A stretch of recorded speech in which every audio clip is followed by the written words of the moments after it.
Now, the Fall Off album by J. Cole has been talked about for quite some time now, and it finally dropped. And although it's gotten mixed reviews, like let me tell you, it's really impressed me on so many levels. I have this album on daily rotation right now. The album is filled with intricate storytelling. He's pouring his heart out. It has inspirational poetry, alternative sounds mixed with boom bap, several switch ups throughout the entire album that feel really surprising, especially when you're in the moment. All of a sudden, it just goes like that. He has two love songs for couples, maybe even four, depending on how you want to look at it. Now, whether you love or hate J. Cole's exiting the Drake and Kendrick rap battle, to me, he put together a monumental track, something that's perhaps never been done quite like this, with Tupac and Biggie addressing each other through the fog of their mutual tragedy. Each verse is like a meditation on the brother that was lost. Then he has a song with his whole life story told in reverse chronological order from death to birth. He's often stripping away the chorus throughout most of the tracks, keeping it smooth with just raw verses. The album to me feels like a personal awakening for J. Cole himself, a reflection of self-actualization that he's openly and just honestly sharing with himself and to us. Like we're peering in, listening into someone discuss and talk about their innermost struggles. And somehow we can relate. Somehow it's soothing because we can feel that struggle with him. To me, what goes unnoticed about this album is Cole oftentimes blurs the lines between self-reflection and outward criticism. Like, which one is he talking about? Himself or you who's criticizing him? Almost 2 hours of content with many songs having 3 verses, which is unheard of in hip hop today. It's a lot to put in. For this album, I refuse to hyperfixate on the rap battle between Kendrick and Drake, because this is Cole, to me, in his most vulnerable moment, and he's exposing himself to his fans, and we get to listen in. Let's talk about some of the best tracks on this album. Now, for me, one of the most honest tracks was the one called Quick Stop. So this thing may have been misunderstood, but in Quick Stop, basically it starts off with a voice message where someone's asking him, how do you wear like the same clothes? How do you not change and wear fancy clothes? And then he starts getting into the type of person he is and how he doesn't want to change. But then slowly transitions into him trying to stay discreet, why he wears hoodies, because he wants to kind of stay covered up. But one day he's not covered up, and wearing his heavy hoodie. And one day he's in his car and he's just blasting music, but then he's running out of gas and he has to stop at the gas station and he realizes, damn, I don't have my hoodie on. People might see me. So he stops at the gas station and suddenly someone calls him over just to sell him some, stuff. And he's like, no, I don't take that. I don't do that. And then the person is like, wait a second. It's J. Cole, is it you? And then what turns into someone trying to traffic or sell, what the bad stuff is this fan pouring his heart out about how much J. Cole's music meant to him over the years. He was basically saying, like, everything I've went through, your music has helped me get through it. And I've just been constantly, trying to change my life and get better. And somehow it seems to me like J. Cole uses this fan's story as almost like blurring the lines between what J. Cole himself might be going through internally, like some internal struggle that this fan had, and Cole himself have an internal struggle. And then he blurs the lines and transitions them. And as this fan expresses everything that he wants to say, his tone is getting faster, and he's like starts yelling throughout the track as he transitions it to Cole to start thanking him and say, you don't know what you just told me, what it means to me. And then he goes on to say that this is like beautiful for me to hear from you because I have a lot of pain. And, sometimes I have a lot to be thankful for, but oftentimes I'm not thankful. So it's like he thanks this person, which kind of becomes him. So like, it's like the fan and him become blended into one. And the way the song just keeps picking up throughout until the end just feels so empowering. And you could hear the fans' pain ultimately become J. Cole's pain. We need to change our ways. That's what this is about, is embracing the goodness of life and putting back, just throwing away all the bad stuff. Quick Stop to me really, really impacted me. I really enjoyed that track. Now let's talk about some of the tracks that had some fiery rapping. I mean, there was just some tracks there that Cole just was like, oh my God. I mean, listen, if you're not a hip hop fan, that's one thing. That's a different story. But if you are a fan of just good old lyricism and just good old rap, you know what I mean? Like rapidy rap, Cole doesn't make it boring. I mean, this is exciting rap. I mean, 2-6, Poor Thing. I mean, these were like fiery tracks. In 2-6, J. Cole just storms in. Is he talking about himself?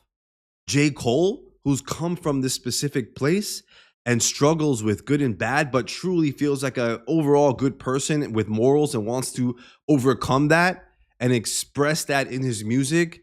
Or is it that you, people who are criticizing me for not being real or not being a gangster, are actually the ones who come from good neighborhoods, do have good morals, but choose to fall into the fake, the bad, the negative, and you deep down are the fake gangsters criticizing me? A smart kid, I stayed sharp and I got success, but I had internal struggles. But you all, like, are smart kids, y'all play dumb and you lost substance. So it's like 2-6 is where J. Cole is, one, talking to himself, but two, outwardly criticizing the people who are criticizing him and saying, y'all are kind of just like me. We may come from that life. I'm not cut from that cloth. I'm not that type of person, and neither are you. But at least me, I know what I am, and I'm trying to rise above, right? But you know what you are, but you're faking it. And that goes on in Poor Thing as well. That transitions to Poor Thing. But he says, I love these lines, like, 2-6, like cheerleaders, I'm stepping on these dudes skillfully, and I don't want them to kill for me, and I don't want nobody getting killed for me. Dude, that shit lame. Then again, I guess that's your lane. In the 90s, it was crack cocaine. Nowadays, it's clout and fame. Dudes is gas going viral off hate and shit of disgrace. Y'all ain't even getting no bags. I'm blowing it out the water. If the times get hard, I just go harder. So again, it's Cole revisiting this, like re-emphasizing the kind of person he is to his audience. And I think J. Cole fans understand that. I mean, I think maybe on the outskirts, which maybe I am kind of like a little bit on the outskirts of like a J. Cole fan. And this album to me really brought me back to like the old school, Cole in a way. Maybe people won't understand Cole, but I think Cole is clear to the people who actually really, really enjoy his music. Then Poor Thing. I mean, I urge y'all, just if y'all listen to Poor Thing, what an amazing song. I mean, this is, again, to me, now we're talking about the fiery rap, the fiery smoke rap, right? Where Cole is coming in saying, y'all criticize me, y'all want me to stop. I'm not gonna do that. I'm gonna be who I am. I'm gonna stand on what I did. And I'm going to bring y'all exactly my thoughts on everything. Poor Thing is very similar to 2-6, where it's like J. Cole's talking about himself or outwardly criticizing the fake gangsters and the people who are criticizing him. And I think this is a struggle, but he overcame it, and he's pointing out the degenerate behavior of others who fake it. So in verse 1, I think he speaks on himself. Then in verse 2, he's saying the person criticizing him is like a goody two-shoes. I don't know why he's criticizing me. And then verse 3, he starts kind of bullying him with the whole punk bitch tirade and bullies him back, saying, you never knew my struggle. And you grew up with both your parents to teach punk bitch. So how that all of a sudden you turn a G punk bitch? And he goes on, moved to Forest Hill Drive, and it was peace for a bit till domestic turned violent. Then the key just switched. In the back of my mind, I gotta be some bitch. That's when I started rhyming and making beats, son, bitch. I mean, the way he moves from it's like Cole has an inner person, and that inner person is this external person who's outwardly criticizing him. But Cole has like two people, and one who's trying to pick the person up, and then the other person's trying to diss him and say, you know what? I'm like you, you're like me. But at least I tried to do something. You're faking it. You're doing fake tattoos. I don't even recognize who you are. So don't act like, you're a gangster when you grew up with both your parents who should have taught you something. Poor Thing. Young pups playing war games. He wanted love, but he only made more pain. And the struggle of, and again, I think he's talking about the people who are faking it. You want love ultimately, but you're just creating more strife and pain for yourself. But me, I'm trying to actually move towards love. Now, there's some songs that have some insane switch ups to me. Insane switch ups. Like that really, really, I mean, I think Grammy Award winning switch ups personally that he really didn't have to do. Because a lot of Cole's music, especially the older music, from Friday Night Lights, to me feels very it's amazing, but it's just good old rap, and everything kind of feels. And I think this is something I personally think J. Cole struggled with in the past. That a lot of times, like especially when you have three long verses, his music just felt very monotone, maybe. And this is not a criticism; it's more of like that was his style, But it was just like he used the rap as this is who I am. I'm a good ass rapper, and this is how I'm rapping. And he used that to carry the verses. But you need to switch it up. And this album proved that he was able to do a lot of these switch ups. Now, 39 intro, I think it has a verse to me is one of the best verses of the year, of the last 2 years. I mean, to me, this is like top tier going towards one of the Kendrick verses I heard off the Clips album. I'm not gonna put Kendrick and J. Cole together because to me there's there's no competition between them. Everyone knows my thoughts on the channel, but I do think putting everyone else aside, putting Kendrick aside, putting Drake aside, just looking at Cole himself, this verse on 39's intro, just go listen to it. He does this so well. It starts off with this alternative sound of him singing, sort of like daydreaming and reminiscing about the past and being drawn to something that pulls him. And you kind of don't know what he's talking about, but it's just melodic. It's like, okay, he's in his little alternative, bag. Then the second verse or the second part of the song, you start hearing drums and a guitar and a rock-like melody with J. Cole humming. So you're like, okay, he's staying on this. It gets quiet, and then suddenly with him saying, never in my life did I think I'd see the day when dudes want to play with my name, but okay, I'm going back in. And it's like, wait a second, okay, what's J. Cole talking about here? And then suddenly, like honestly, how do I sit and describe the last verse of 39 intro? I'm pleased to report, after many attempts, I climbed out from the mouth of the gritty abyss. The antonym of idiot, who witty is this? My mind frame has been trained with NVIDIA chips. My rhymes are like, I can't even like my rhymes are like shrines for the city I miss. Okay, I flip on tracks as the beat is on fire. My grip on rap stronger than needle nose pliers. So kick on back, enjoy the fresh sound, the best round of black and rich off rap. I'm from the town where they zipper all packs. I mean, this is like, I want to hear this. You know what I mean? Like, so for the people who, you know what I mean, like say, no, this is a fire ass verse. Like, this is one of the best verses. To me, the best verses, first of all, on the album, and probably in the past 2 years of hip hop, to be honest. I mean, especially the way the switch up happens. So I don't know. Nothing else left to say about that. He goes on to do another switch up in Who the F Is You?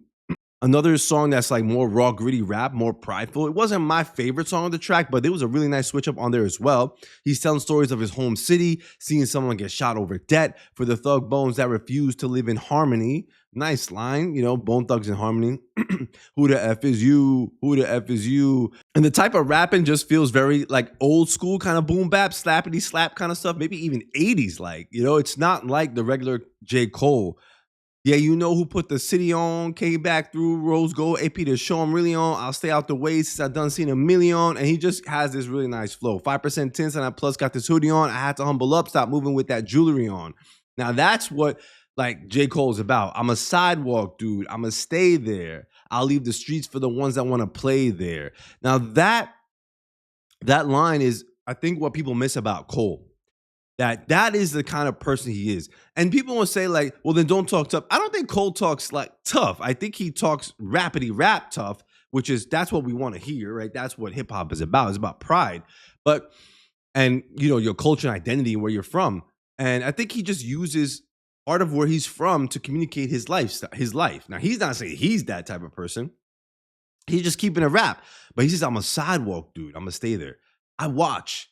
I'm not going to jump in that mess. You know what I mean? And that line is exactly kind of what happened with the Drake and Kendrick rap battle. And to me, people continue fixate on the rap battle with regarding J. Cole. I think it's useless because I didn't want to see Kendrick versus J. Cole per se when Drake was involved. It's Kendrick versus Drake. J. Cole had no place there. And I think that was clear. Because even Kendrick says, and not like us, you did Cole foul. I don't know why you're still pretending. I don't think the battle was ever meant to be about Cole. And he sidestepped it and moved out. And maybe that apology is going to haunt him for some time. But that's okay. And I think it's time for Cole to really talk about who he is. Now, Poor Thing we talked about. It's one of my favorite tracks, honestly, in terms of just rappity rap. Then he goes into this song called Bombs in the Ville, which also has switch ups in that song, like a whole switch up. Like it starts one way and then the second half continues in another way. And the first half, like I'm still confused about the title, Bombs in the Ville, Hit the Gas. It is kind of a romantic kind of song. It's talking about love. And maybe I didn't have enough time to digest the song. Perhaps there's more metaphors. So y'all leave it in the comments if you know. But I'm still digesting this, to be honest with you. I mean, it's almost 2 hours of content. And I was not going to review this album next day. There's like an open monologue. Verse 1, Cole is describing the early stage of falling hard for a woman. That magnetic, almost teenage-like pull where he's ready to cut off everyone else and how she makes him, feel so different. Like he's emotionally invested in her. And it breaks his ego and his pride. Like that's what Bombs in the Ville, the first part he's talking about, right? Maybe Bombs in the Ville, like a bomb that is basically some surprise, internal surprise that is magnetically changing my life. In the second verse, he starts talking more about his trauma and he moves on to becoming something, but realizes how much he misses her. It's called Hit the Gas. And I think what it is like he had to just move forward. He had to just kind of get out of Bombs in the Ville, even though it had this internal pull on him. He had to hit the gas. But then he says, hitting the gas is not something I do. Had to smash the brakes because I was too sure glad I ran back into you. So it's like this internal struggle and him getting re-pulled into this, whatever it was, whether it's a metaphor for the life, whether it's a metaphor for his, internal past that he had, or this woman. He's getting re-pulled, and it's like he's supposed to hit the gas, but he can't. He keeps getting pulled back into Bombs in the Ville. In the third verse, he pauses on the romance and gets into his full psyche, kind of switches up. And he acknowledges that he's aging, getting older. And that's why I think a lot of this, I mean, for sure, people who are probably, diehard Cole fans, probably millennials at this point, right? Like, I mean, Cole, 2014, same with Kendrick, probably Drake even. But, people who are Cole fans probably can really relate to getting older. And this is self-reflecting that he can never really go backwards. That's what he's saying to himself. He gets on the phone with his youngers. And truly, this is a phenomenal track because what he does on his third verse, he puts generations on a phone call. So he basically, he gets on the phone with his younger self to talk to his younger self. And his younger self bursts into tears.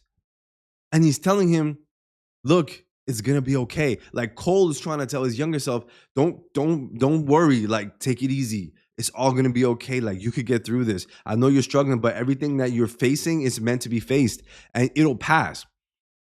But then Cole gets his oldest son and in the song and puts his oldest son on the phone with his younger self. I don't think that's ever been done before. I don't think that's ever been done before personally. Y'all can tell me, but I don't think anyone has ever put 3 generations on the phone like that before on a hip hop song.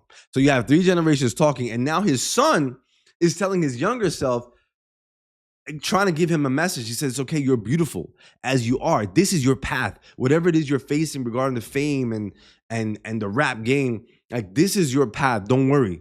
Like you'll get through it. And it's just at the end, it's a beautiful culmination where Cole says, this is the fall off I'm falling off. How the rappers do when they can't find a new sound, missing the day they was hotter year round. But life is a film that cannot be rewound. Life is a film that cannot be rewound. This is why I would say like this album is really a personal awakening. And if people are not listening to this album in the sense of, I don't want to compare it to Mr. Morale, but Kendrick's Mr. Morale did, whether people like it or not, Kendrick, yeah, he's top tier. He's one, but Mr. Morale had a lot of criticism, even from Kendrick fans. Some people were hating on that album because they didn't understand that album. Mr. Morale wasn't fully understood by everybody. It was a completely different shift. Kendrick went into a different whole psyche in that song, in that album. And it took a while for some people got it right away, right? Some people understood it, and other people they needed time to digest it. I think the fall off feels like a Mr. Morale for Cole. It's he's wants to realize that he can't go backwards. He had a few songs. I won't go heavy deep into them, but they were just very reflective songs, right? Man Up Above, The Let Out, Lonely at the Top. Those three songs felt very reflective to me, and I think they were easy to digest. I think they were just clear and understood. But The Let Out to me, that one was very interesting. Lonely at the Top was good too, but The Let Out, something about that also gave me like old school vibes. The time in your life where you weren't doing the right thing, and or maybe you found yourself caught up in a mess. But I love the chorus where we survived the let out. I personally love it. And Cole is talking about a time he's in a club or he's at a party, whatever it is. And he's trying to fit in. He's trying to basically, be a part of this mess. Now, whether or not Cole is famous at that moment or not famous, it's not clear. But someone whispers to him and tells him, there's people out to get you here. I'm letting y'all know, them over there, they're out to get you. And Cole is like freaking out, like, wait, what? What's happening, right?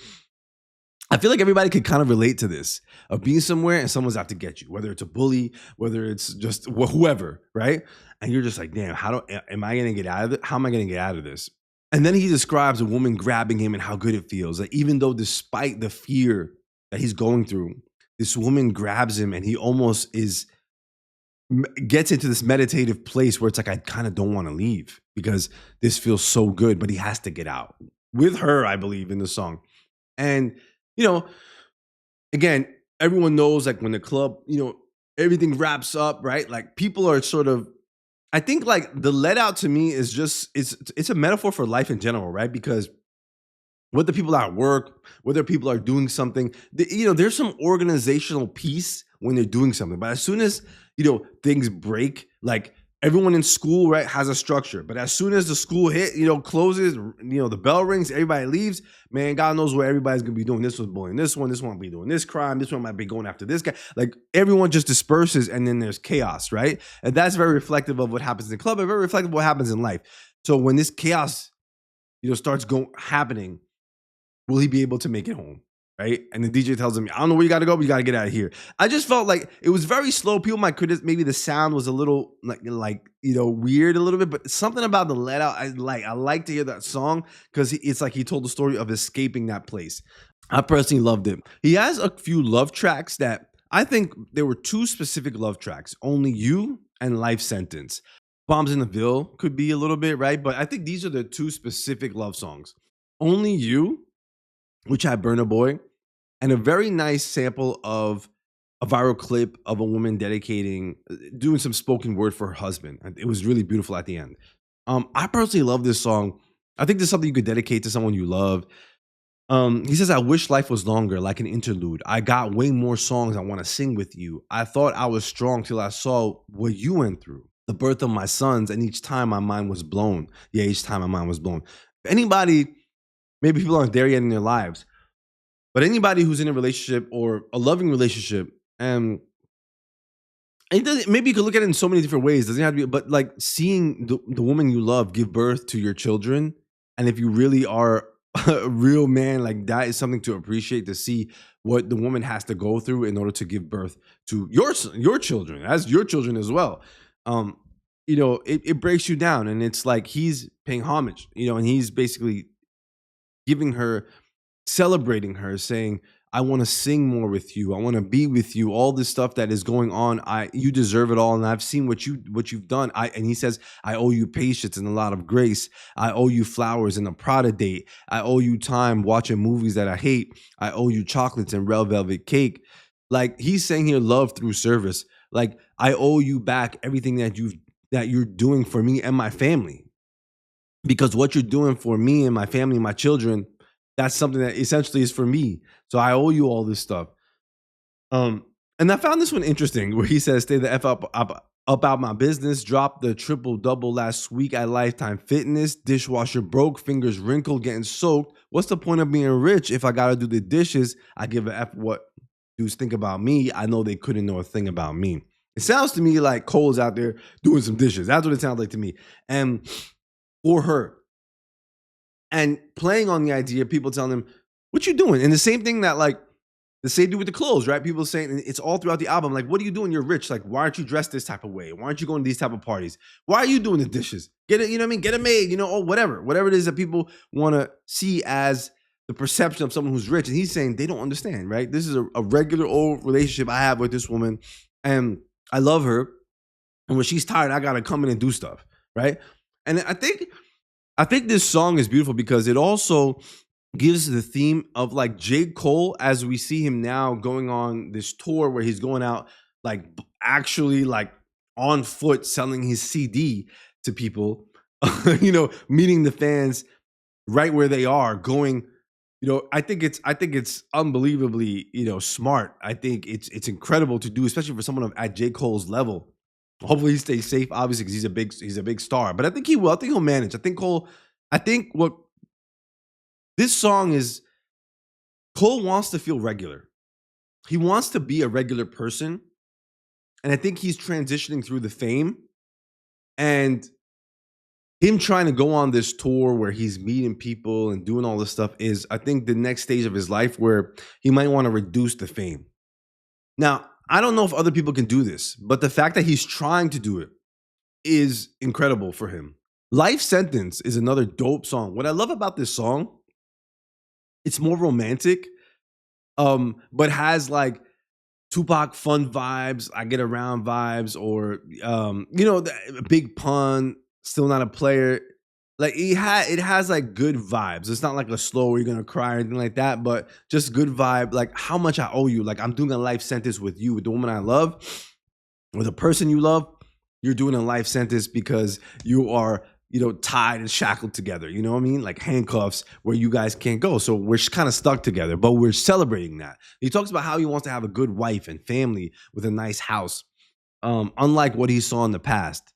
He says, since childhood, I've vowed to have a good home, white picket fence with wife cooking, yellow rice for a couple of kids that's nice looking, and I promised to treat her right, unlike what I had seen in my life as examples, marriages in shambles, and I could tell I found a real one, smart, loyal, and real pretty, and he goes on. Just a great dedication for anyone to someone that they love that, you're coming to realization that maybe this is the most beautiful thing in life is the person that you love and your family that you love. And I need to celebrate being tied to that.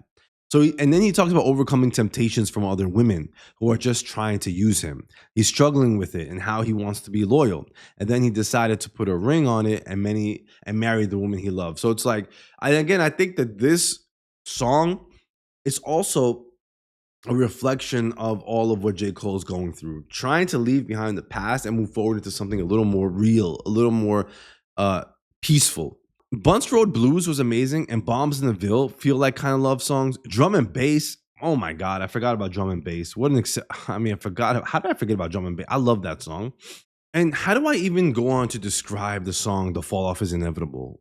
It was so moving. He just talks about how, he's going from, like, you would think that it's going from beginning to end, right? But then starting at the end, right, of passing, going through your life, getting married. But then I love when he goes back from getting married into start doing the dirt with ladies, right? Going into that lifestyle where you couldn't find your place. And then your father left, but then he came back because he was still in the picture when you were first born and first conceived. And like going back from beginning to end, he brings it together because it's like the beginning and the end is the same. You don't exist. So he's just tying those two things together. I mean, that song just by itself needs a dedicated study. Unique perspectives. I Love Her Again and What If. Now, I Love Her Again. It's clearly, right? It's very obvious. It's J. Cole making a metaphor for hip hop music as infatuation with a woman that isn't completely loyal to him and how he wants to control her, but also neglect her as well, right? It's like by the end, he accepts that woman he could never possess that woman. And it's just something that he loved, contributed to, and had to let grow in its own way. And that woman is a metaphor for hip hop. That I love this music. I was loyal to it, and I wanted to make it mine. I wanted it to sound like what I wanted to sound like. But then I saw it go here and go there and go there and change its ways and be like, I don't like this. I feel like I'm an old head. Like I'm only listening to classic. I don't like the way this sounds. But at the same time, I'm not involved, right? Like Cole, right? He went from 2000, what was it, 14? Then he went on to make, I believe so. I could be wrong. From 2014 to 2021, he had no albums. Am I right? So he left it for a long time, and now he comes back. But now he's realizing, I can't possess this woman. I can't control her. I have to let her be. And that's hip hop. Now, this was done in the past several times, and he samples Common. I never knew a love like this. And Common actually has a song about this exact. So Common, I think Common is the one who started this concept of about rap. It's kind of ironic, actually. That Common song is, what is it, 90s or early 2000s? It's very old, like that Common song, and it's kind of sounds almost exactly like this. So it's kind of ironic that even in the 90s, early 2000s, that whole spin of hip hop could happen in the span of one decade. Whereas now, we're talking about like 80s all the way to 2020s. So it's kind of interesting. But I would say Common kind of invented that. Now, what if criticisms about this song blow my mind? I would say this song is an excellent song. Maybe it's not as enjoyable in the sense of I can listen to the song over and over. I think this is one of like the staple, unique perspective songs that maybe won't get. I think it's hard to have an album where there isn't a single song that maybe doesn't feel enjoyable. But first verse, Biggie's perspective, talking to Pac after he died and telling him how he feels. And then at the second verse, Pac talking to Biggie after he died, telling him, man, how he really felt about him. I don't know if people listen to the song. I don't think this song is Cole saying, what if Kendrick and Drake gave, made up? And I think it's bigger than that, right? It's Cole saying that what happens if we embrace our friendship? And maybe people don't know the history of Pac and Biggie. And I think it's depicted in the 50 Cent, the Diddy doc that's produced by 50. Pac and Biggie were really friends.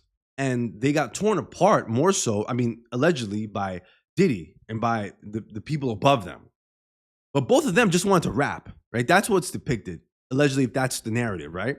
So Pac and Biggie really liked each other. You know what I mean? There was no beef between them, but somehow things got escalated. And according to the doc, it really was Diddy that kind of did it, allegedly, right? So this song is actually more empowered by that concept. He's basically saying, like, what if these two just dedicated just talk more about their friendship? Like maybe they're just misunderstandings that we all went through, right? This is just, to me, this is just bigger than a rap beef, right? Like I just don't feel like it's necessary to look at this in the lens of the Kendrick and Drake rap battle. Like that's neither here nor there. Those two don't like each other. They're probably not gonna like each other. And there was a rap battle that's over and done with.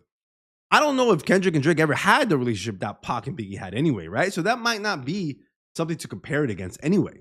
And honestly, if anyone lived life long enough, you look back and you say, man, I really do wish that issue didn't get as big as it got, right? Like, I think that a lot of times if you look back in your life, you say, man, I didn't need to go that left. It didn't need to go that left, right? But it did. And I think what this song is portraying is that, like, sometimes you can't stop it, right? Like, sometimes you can't. Like, both of them passed away.